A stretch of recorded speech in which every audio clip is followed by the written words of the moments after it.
दोस्तों आइए आज फिर एक पेपर को डिस्कस करें जो CGL 2013 री एग्जामिनेशन हुआ था 27 अप्रैल को। उसका एक पेपर सीरीज है जिस पे टेस्ट फॉर्म नंबर लिखा है 000 KG1।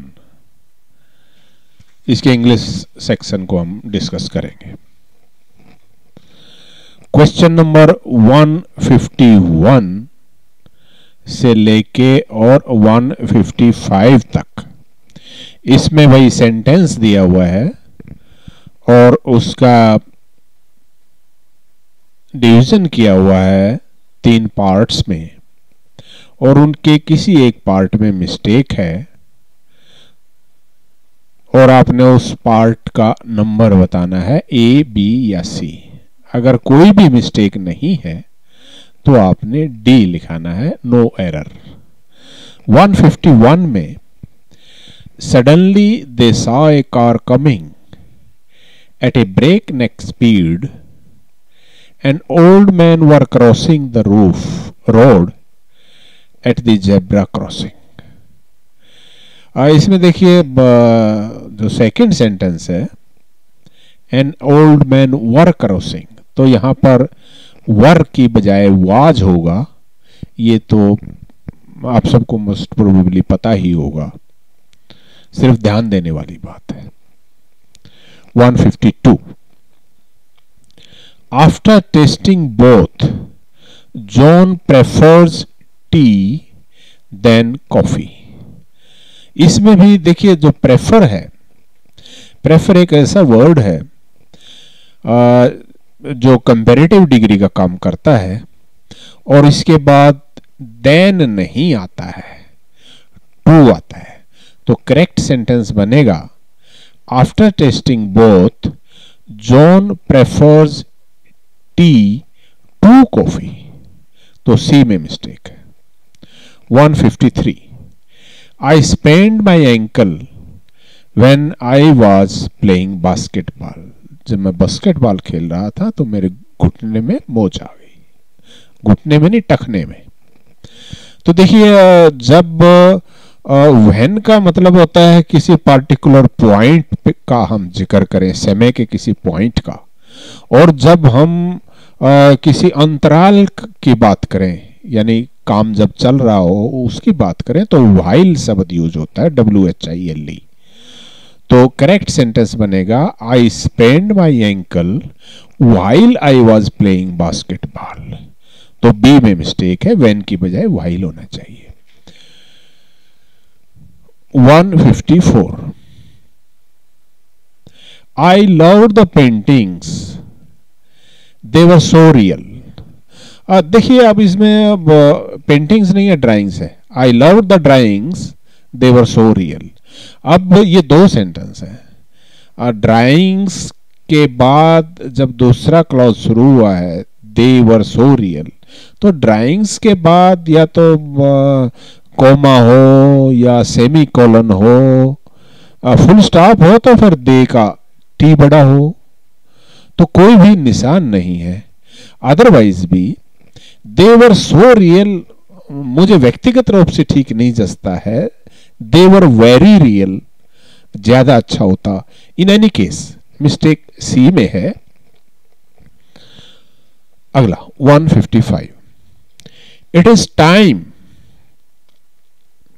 We should accept all our people as equals and as partners in the task of building a strong and united nation।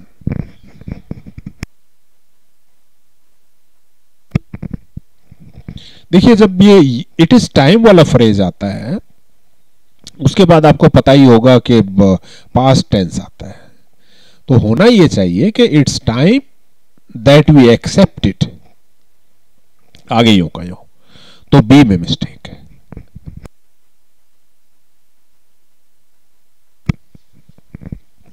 Question number 156 से लेके और 160 तक, इनमें एक ब्लैंक स्पेस है सेंटेंस में और ब्लैंक स्पेस में क्या आना चाहिए उसके लिए 4 चॉइसेस हैं। आपने उसमें से जो बेस्ट चॉइस है वो आपने ढूंढनी है। 156 Leela said the new restaurant was nothing to write about, she thought it was, यानी वो ये कह रही है कि इसमें नया जो रेस्टोरेंट है इसके बारे में लिखने के लिए कुछ नहीं है, ये बस जब ऐसे कहेंगे, देखिए जिसके बारे में लिखने को कुछ ना हो वो जस्ट एवरेज होता है। तो बी इसका आंसर है।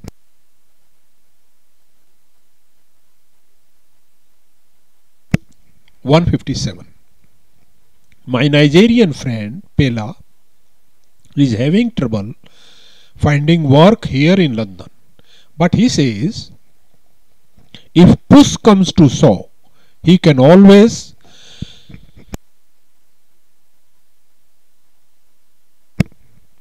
देखिए ये जो फ्रेज है पुश कम्स टू शव, ये होता है कि जब ज्यादा ही बात बिगड़ जाए,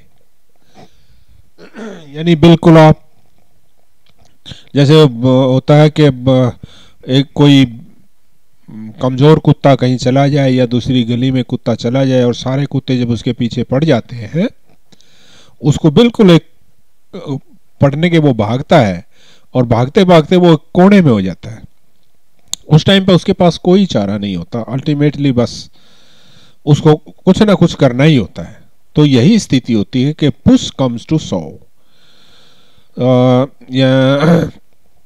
यानी बहुत ही बात बिगड़ गई तो क्या करेगा, he can always go back to Nigeria.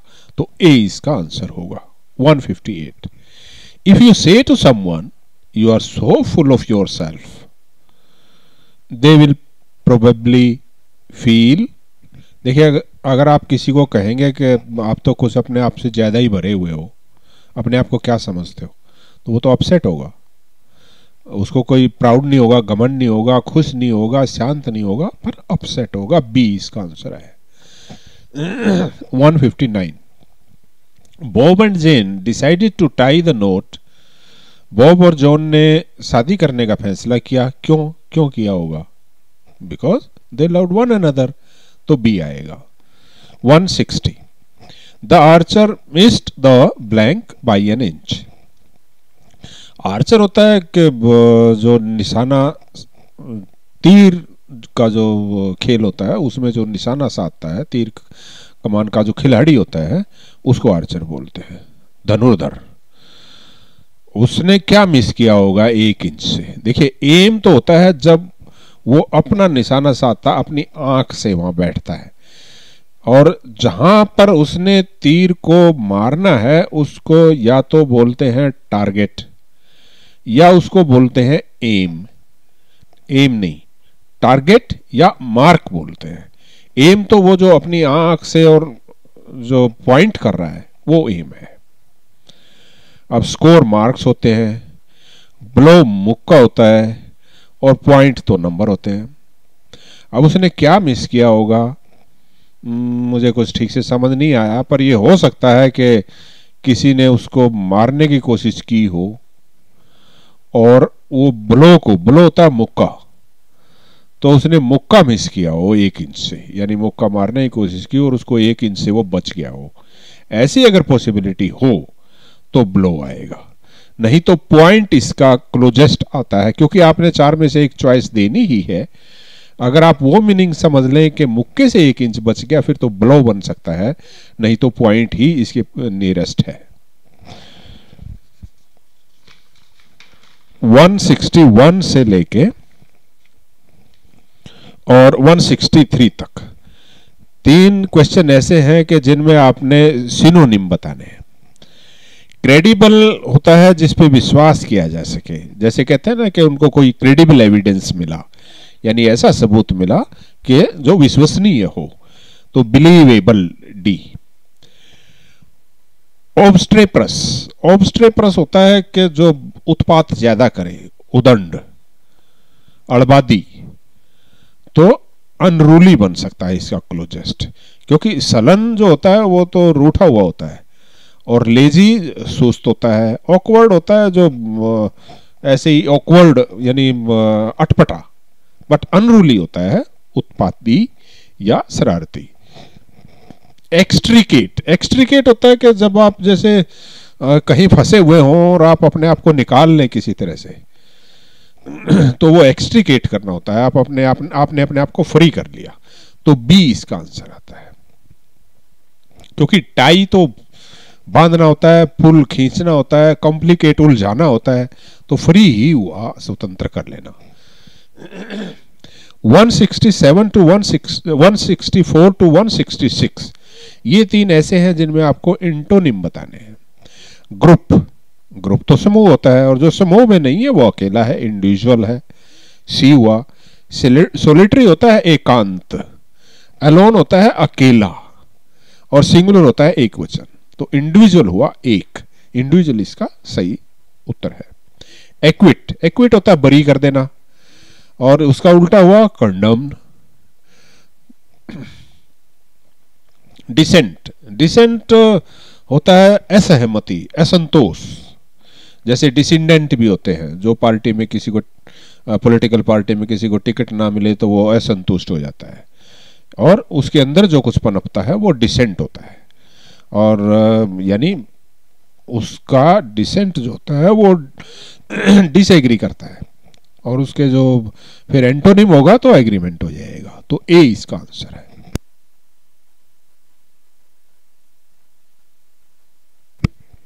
Question number 167 से लेके 171,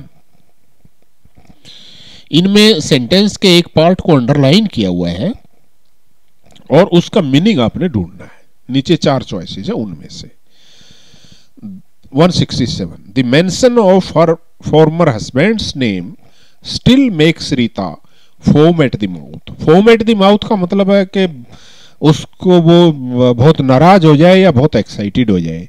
अब एक्साइटेड तो इसमें चॉइस नहीं है, तो एंग्री बी ही इसकी एक चॉइस बनती है। 168, the newly elected chief minister has promised to bring about changes in the state. So ये ब्रिंग अबाउट है, ब्रिंग अबाउट का मतलब होता ही है कॉज टू हैपन, यानी वो करेंगे, लाएंगे ऐसी परिवर्तन। 169, he gave vent to his pleasure with a smile. To give vent होता है कि भड़ास निकाल लेना या गुबार निकाल लेना, चाहे वो खुशी का हो चाहे गम का हो। तो गिव वेंट का मतलब एक्सप्रेस्ड, एक्सप्रेस करना होता है टू गिव वेंट, तो सेकंड फॉर्म है तो एक्सप्रेस्ड आ जाएगा D. 170, we must husband our resources against hard times. Husband our resources, husband शब्द का एक्चुअली मीनिंग आपको पता होना चाहिए। हस्बैंड को होता है कि ऐसी चीज जिसको हम संभाल के रखें और उसका ठीक ठीक प्रयोग करें, उपयोग करें। जैसे एनिमल हस्बेंड्री भी आपने एक सब्जेक्ट सुना होगा, यानी पशुओं को हम कैसे ठीक से संभालें ताकि हम उनसे उनका ठीक फायदा उठा सकें, यानी सेव करना। तो रिसोर्सेज अपने जो संसाधन हैं उनको भी हस्बैंड करने का मतलब यह है कि हम उनको संभाल के रखें। सेव, सेव का मतलब ये नहीं है कि आप बिल्कुल बचाएं, उपयोग भी करें पर देख देख के उपयोग करें। 170 नहीं 170 तो हो गया। 171, after his business failed he had to work very hard to keep the wall from the door. तो ये जो to keep the wall from the door है, इसका मीनिंग बेसिकली आपसे पूछा जा रहा है। Keep the wall from the door का मतलब होता है कि बस आप अपना गुजारा कर लें, बहुत गरीब ना हो। पुराने ज़माने में यूरोप वगैरह में क्या होता था कि एक आदमी अपने जब जंगल में घर होता था तो रात को भेड़िए वगैरह आते थे, तो वो जो खुद खाना खाता था उसकी जूठन को बाहर फेंक देता था, तो भेड़िए उस जूठन को खा के चले जाते थे। और भेड़िए को ये भी लगता था कि घर में कोई है, तो वो उसके जो जानवर होते थे, आदमी के जो पालतू जानवर होते थे या बच्चे होते थे, उन पे अटैक करने से डरता था। लेकिन किसी दिन अगर उसको जूठन ना मिले तो वो ये या तो ये सोच के कि घर में कोई नहीं है, या फिर वो भूख में अंदर घुस जाता था और अटैक कर देता था किसी पेट पे, कोई पालतू पशु है उस पे या छोटे बच्चों पे। इसीलिए जिसका गुजारा ठीक चल रहा है वो तो ठीक है, जूठन बाहर फेंकेगा ही जिसको खाने को मिल रहा है। लेकिन अगर किसी को खाने को नहीं मिल रहा है तो बाहर जूठन नहीं होगी, और वो जो वोल्फ है, वो जो भेड़िया है, वो दूर नहीं जाएगा डोर से, वो अंदर आ जाएगा। इसलिए to keep the wolf away का मतलब, अवे फ्रॉम द डोर का मतलब है कि आपका गुजारा ठीक हो रहा है। तो इसका जो आंसर बनेगा बी बनेगा। अब 172 टू 181, इनमें भी आपका एक सेंटेंस का पार्ट अंडरलाइन किया हुआ है और उसको रिप्लेस करने के लिए, उस सेंटेंस को बेटर करने के लिए नीचे 4 में से एक आपने उसको आइडेंटिफाई करना है जो उसको रिप्लेस करके अंडरलाइन पार्ट को और बेटर सेंटेंस बनाए। 172, from one place to another, motor cars carry people from one place to another, ये सेंटेंस ठीक लगता है, तो इसमें चेंज करने की कोई जरूरत ही नहीं है, इसलिए डी इसका आंसर है।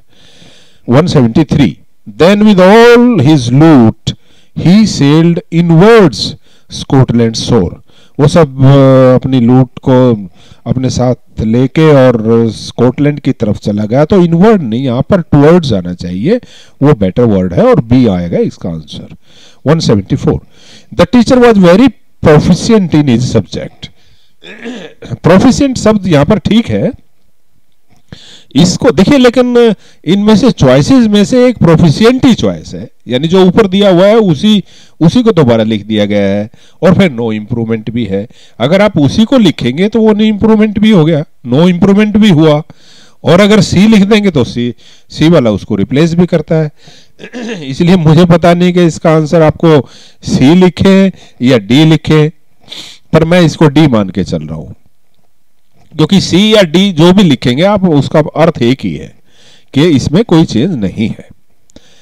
175, the office is soon to be closed, soon का मतलब होता है बस होने ही वाला है, सून जल्दी, तो इस तरह के वाक्य में अबाउट टू बेटर वर्ड होता है, जब ये हो कि कोई निश्चित सी बात ना हो पर जल्दी ही होने वाला हो, तो बी इसके लिए बेटर वर्ड है यहां पर 175 में। 176, he found a wooden chair that has broken in the room, देखिए इसमें जो चेयर है उसके दो एडजेक्टिव है, एक तो वो वुडन है, लकड़ी की है, दूसरा वो टूट भी गई है। तो आपने बेसिकली ये ढूंढना है कि उसको वुडन ब्रोकन चेयर कहें या ब्रोकन वुडन चेयर कहें। जब हमने एक वीडियो बनाई थी जिसमें एडजेक्टिव्स के बारे में जिक्र किया था, और हमने बताया था कि जब एक से ज्यादा एडजेक्टिव किसी नाउन के साथ हो तो आपने कैसे एक दूसरे को कैसे एडजेक्टिव्स को किसको आगे पीछे करना है।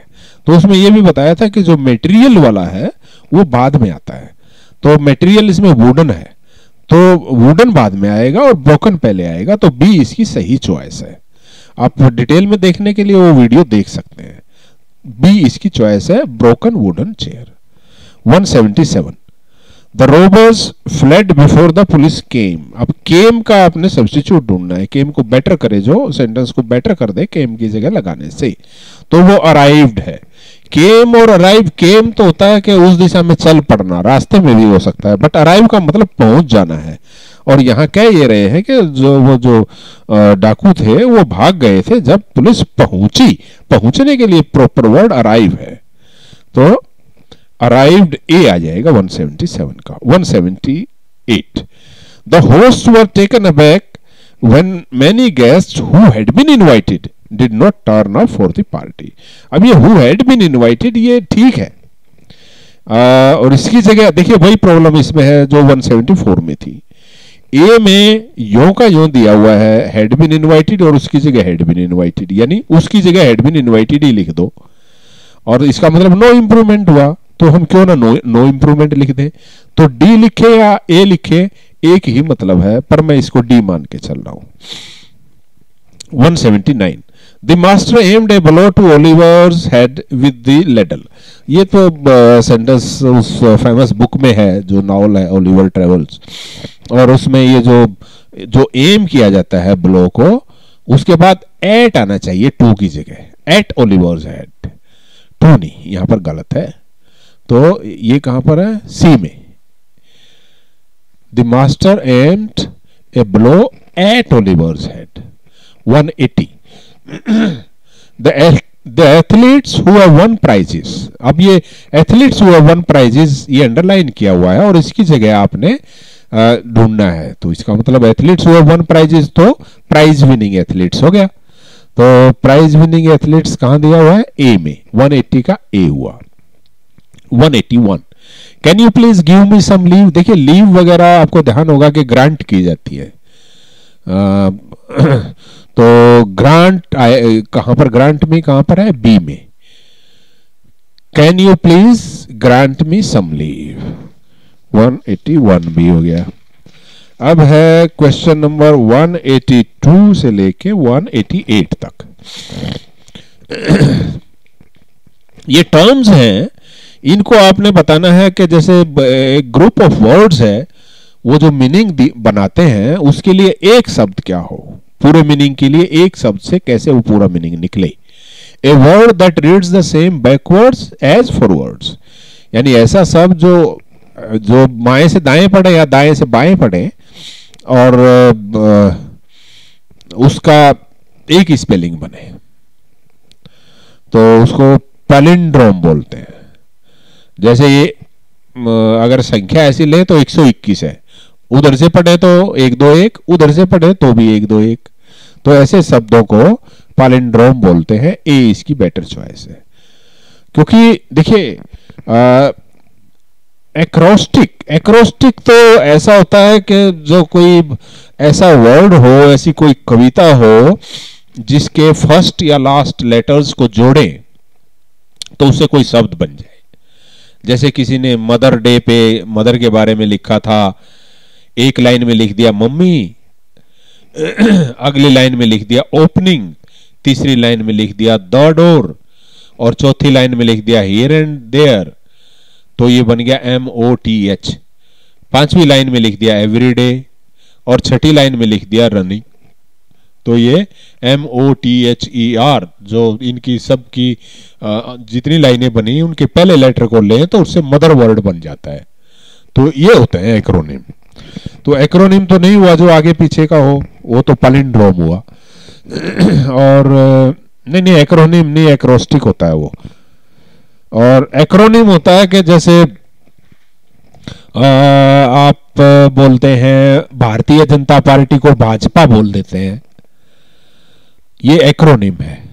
और जो होता है कि एब्रीवेशन होता है कि जैसे अगर भारतीय जनता पार्टी को आप BJP बोले तो, यानी उसके जो पहले लेटर हैं एक एक लेके उनको अलग अलग साउंड करवाएं आप, और जब आप पहला लेटर लेके और उससे कोई एक अलग शब्द बना लें तब वो एक्रोनिम हो जाता है। तो भाजपा एक्रोनिम है और BJP एब्रीवेशन है। और एक्रोस्टिक है, जैसे मदर का मैंने बताया था कि जब कोई ऐसी कविता टाइप लिखा जाए जिसका पहले हर लाइन के पहले अक्षर को मिलाने से या उसके लास्ट अक्षर को मिलाने से कोई एक वर्ड बन जाए। और होमोफोन होता है ऐसे वर्ड जो कि बोलने में एक जैसे हो, एक जैसा प्रोनाउंसिएशन हो उनका, और मीनिंग अलग हो, स्पेलिंग अलग हो। जैसे पेयर होता है PAIR पेयर, और PEAR पेयर, ये भी मिलता जुलता है। इनके स्पेलिंग और मीनिंग अलग अलग है पर बोलने में एक जैसे हैं, तो वो होमोफोन होते हैं। अगला 183, ए प्रिंसिपल और standard by which anything is और कैन बी जज्ड। तो ये क्राइटेरिया होता है, criterion singular, criterion. A 184, a person who is self centred, ऐसा आदमी जो अपने आप में केंद्रित हो, तो उसको इगोइस्ट बोलते हैं। क्योंकि एक्सेंट्रिक होता है पागल, और मासोचिस्ट तो ये किसी नॉवलिस्ट ने इस टर्म को यूज किया था कभी। मासोचिस्ट होता है जिसको तकलीफ उठाने में मजा आए, और नार्सिस्ट होता है कि जो बस अपने आप को ही सब कुछ, अपने आप जितना सुंदर किसी और का ना समझे और ये उम्मीद करे कि सब उसकी सुंदरता की बड़ाई करें, बस कि वही सब कुछ है। तो यहां पर जो बेटर वर्ड है वो इगोइस्ट है, सबसे बेस्ट वर्ड जो है इगोइस्ट है। 185, the firing of many guns at the same time to mark an occasion, यानी जब एक ही टाइम पे लगातार एक ही टाइम पे बहुत सारी गोलियां, बहुत सारी गन्स चलाई जाए, तो इसके लिए जो बेस्ट वर्ड है वो है साल्वो। क्योंकि जो अटैक तो होता है हमला, ये तो वैसे ही रूल आउट हो गया। फसीलेड होता है कि जब एक आदमी बंदूक को लगातार चलाता रहे, done done done done done done done done ऐसे, यानी एक ही आदमी हो और एक ही गन हो लेकिन वो चलाता रहे बार बार, तो वो फुसिलेट होता है। और वोली होता है कि जब बहुत सारे आदमी हो और बहुत सारी गन्स हो और वो बारी बारी चलाए, यानी उसमें फसीलेट में और वोली में ज्यादा सा फर्क इसलिए नहीं पड़ पाता बार वाले को, उसको पता नहीं लगता कि एक आदमी चला रहा है या बहुत सारे आदमी अपनी अपनी चला रहे हैं। लेकिन ये जो साल्वो होता है इसमें बहुत सारे आदमी एक साथ चलाते हैं अपनी अपनी गन्स को, तो ये इनके ऊपर पूछ भी ये रहे हैं, firing of many guns at the same time, तो साइमल्टेनियसली जब चलाएं, सभी लोग इकट्ठे चलाएं, तो वो साल्वो होता है। 186 वन लिविंग ऑन वेजिटेबल्स, जो आदमी सब्जियों पे रहे।